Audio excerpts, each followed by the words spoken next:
This is the Binding Products WR-2500E tutorial. Step 1.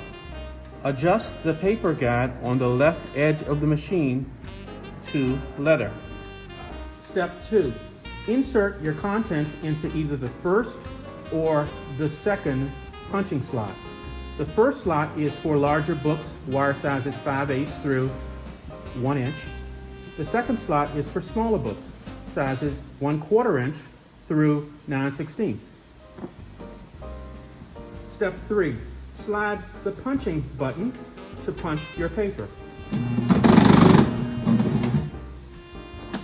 Step 4. Slide your cover and your front cover into the punch and punch your cover, just like you punch your contents. Step 5.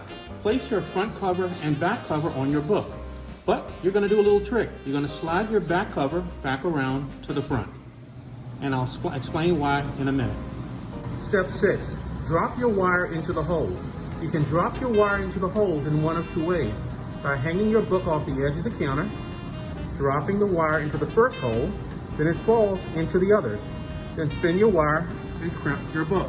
The second way of inserting the wire into the book is to depress your wire hanger, slide your wire under it, then roll your book on to the metal prongs.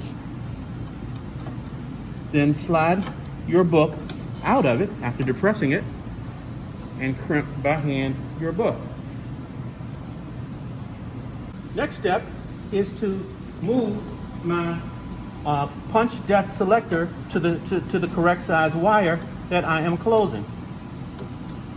Place the binding of the book in the crimping area of the machine. Bring down my handle. Close the wire. And flip my back cover around to the back so that the seam is hidden on the inside back. Step 10.